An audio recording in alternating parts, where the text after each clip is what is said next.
Good morning friends, स्वागत आहे तुमचं आजच्या प्री मार्केट रिपोर्टमध्ये. तर मग चला सुरुवात करूयात आजच्या प्री मार्केट रिपोर्टला आणि जाणून घेऊयात की आज आपल्या स्टॉक मार्केटमध्ये काय होऊ शकतं ते. त्याआधी तुम्ही जर चॅनलवर नवीन असाल तर चॅनलला सबस्क्राईब करायला बिलकुल विसरू नका. तर मग चला सुरुवात करूयात आजच्या व्हिडिओला. मित्रांनो, काल रात्री जर आपण US मार्केट पाहिलं तर US मार्केट हे पॉझिटिव्ह क्लोज झालेलं आहे. आणि सगळ्यात महत्त्वाची गोष्ट ते म्हणजे की US मध्ये फार जास्त काही पॅनिक सिच्युएशन पाहायला मिळालेली नाही आहे. परंतु जर आपण जिओपॉलिटिकली पाहिलं तर आपल्यासाठी थोडासा प्रॉब्लेम वाटतो. का ते सांगतो. तर आता लेबनन आणि इस्रायल यांच्यामध्ये 10 दिवसाचं सीज फायर झालं आहे. ओके, ही गुड गोष्ट आहे, चांगली गोष्ट आहे. त्यानंतर इराण आणि अमेरिका यांचे पीस टॉक्स आता सुरू होणार आहेत आणि त्याच्यामध्ये JD व्हान्स जे आहेत तर ते त्याला अमेरिकेच्या बाजूने लीड करणार आहेत. ही अगेन गुड गोष्ट आहे.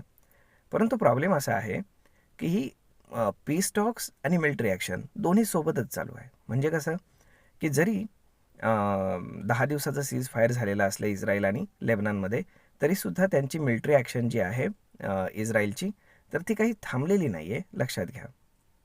आणि दुसरी गोष्ट, स्ट्रेट ऑफ हॉर्मुझ अजूनही क्लोज आहे. त्यामुळे तिथनं कुठलंही ऑइल बाहेर येत नाही आहे की जी फार panic situation in future create करू शकते जर हे पीस टॉक्स फेल झाले तर.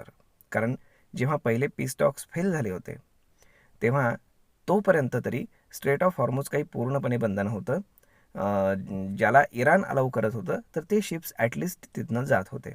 आणि त्यामध्ये जे मेजर कंट्रीज होते ते इंडिया, चायना या कंट्रीज होत्या की जे सगळ्यात जास्त ऑइल कन्झ्युम करतात, हे लक्षात घ्या.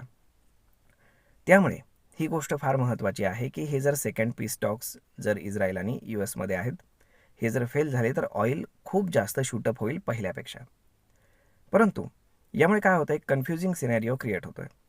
एका बाजूला पीस टॉक चालू आहेत की जी चांगली गोष्ट आहे, दुसऱ्या बाजूला स्ट्रेट ऑफ हॉर्मुझ बंद आहे ज्यामुळे ऑइल बाहेर येत नाही आहे.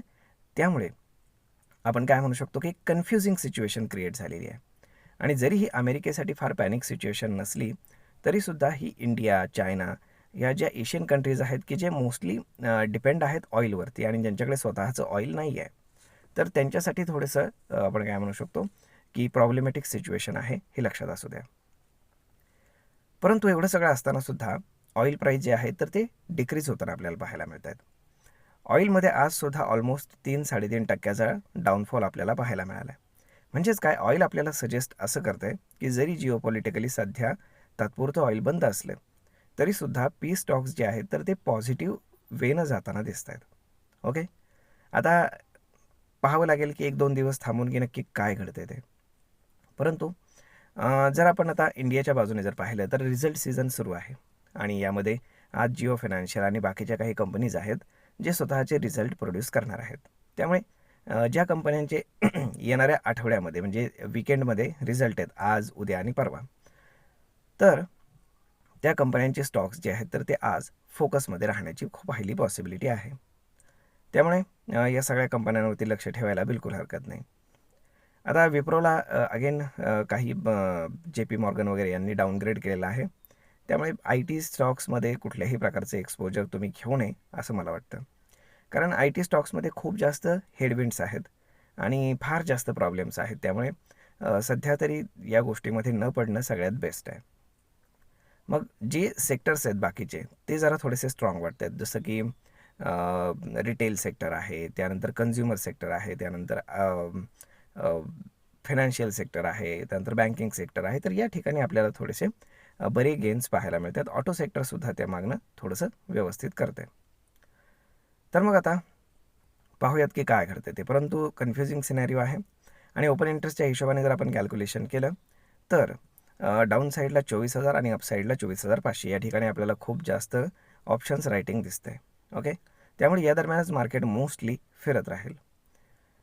आता जर आपण FISDIचा डेटा पाहिला तर अगेन सेकंड डेमध्ये FISनं बाईंग केलेलं आहे. फार जास्त नाही, परंतु साधारण 400 कोटींच्या आसपास त्यांनी बाईंग केलं आहे.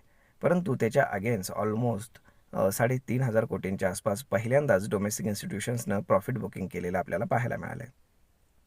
त्यामुळे आता पाहूयात की काय होतं ते. पूर्ण दिवसभरामध्ये ती प्राईज ॲक्शन पाहणं खूप जास्त गरजेचं आहे. यानंतर आता वीकेंड आहे आणि या वीकेंडमध्ये जे काही पी स्टॉक्स आहेत तर ते होणार आहेत. त्यामुळे आता याचा इम्पॅक्ट आपल्याला पूर्णपणे सोमवारी आपल्या मार्केटवरती एक मोठा इम्पॅक्ट पाहायला मिळण्याची पॉसिबिलिटी नाकारता येत नाही. तर होप सो सगळे काही व्यवस्थित व्हावं हीच आपली अपेक्षा. तर मग मित्रांनो, हा व्हिडिओ ही माहिती तुम्हाला कशी वाटली हे तुम्ही आम्हाला कमेंट करून नक्कीच सांगा. आणि जर आवडली असेल तर आपल्या जवळच्या मित्रमंडळींसोबत देखील हा व्हिडिओ तुम्ही शेअर करायला विसरू नका. धन्यवाद.